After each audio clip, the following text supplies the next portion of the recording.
oil, and just wanted to kind of give you two opportunities to get in. If you're aggressive, you probably could be a buyer here. My recommendation is still I'm gonna wait for it to pull back to VWAP. VWAP's moving up a little bit every day. Natural gas doesn't look like to be in a big hurry to take the next upside, so it probably will coincide with the next blast of cold air that we're going to get in the Midwest and the Northeast. And so I'm still holding with half a position. And looking at oil, and I traded it today on the short of the EIA report, and it still has a lot of strengths.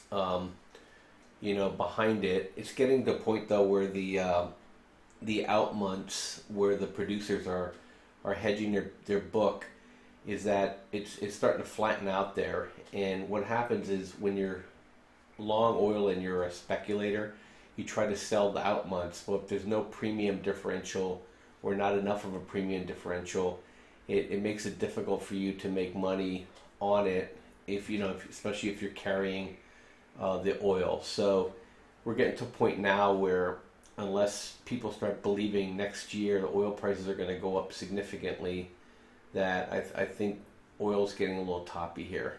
And I think in the near term here, I would look back for a pullback to here, and before it would take a next run higher.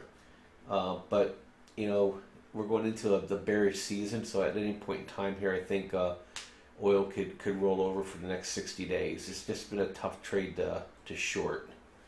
Moving over to the volatility, I stayed away from it today from XIV. It gapped up.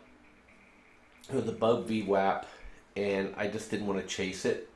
I could have made $200 or $300 today, but I just never was sure whether I'd be in a chop or not. So we're pretty much at a top here, and we're going into a new VIX month. So I'm looking for people to buy the VIX going into the election here for the next couple weeks. And right now it's showing me that we probably will sell off. So I'll probably wait for another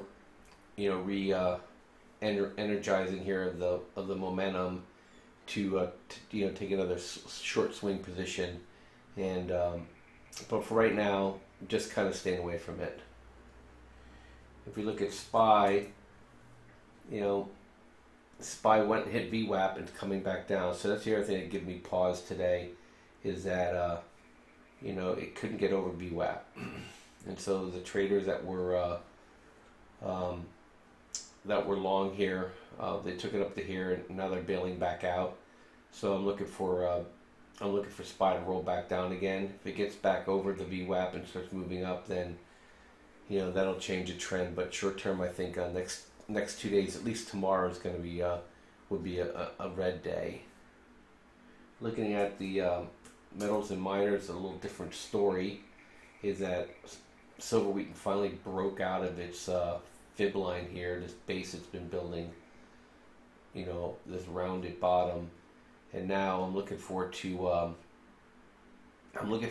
to probably come back down to VWAP and then take its next move higher to fill this gap up around 26.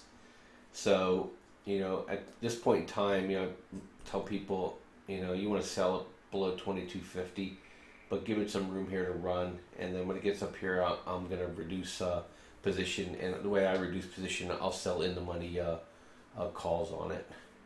And gold looks the same. It broke out, but it hit VWAP, but it couldn't get over VWAP all day.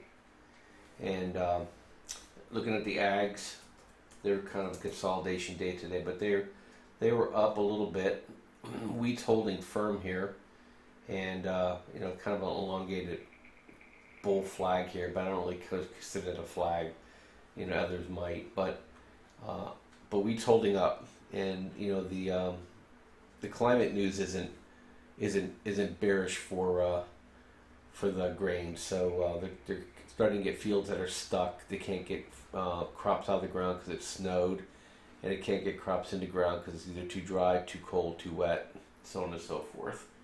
And then Looking at JJG, which is more of a, they push it down in the morning, but they bought it back up. And when they say amateurs trade in the open and the pros trade at the end, so people are accumulating. Whoever's selling is getting bought back, and so now I'm looking for it to break back out again, and for it to take its next move. And my last one I'm going to show you is Joe. It's consolidating here, and looking forward to. I actually told people to actually get in and buy just about this price to get back into a full position on Joe. The market is, the real market for coffee is getting tighter and tighter. So I think there's opportunities. So anyway, it's Bob from Trade Genius today. I'll check back with you guys tomorrow. It was a decent day, but mainly because of the miners. Everything else is kind of a little bit punk. So anyway, I'll catch you guys tomorrow. Thanks. Bye.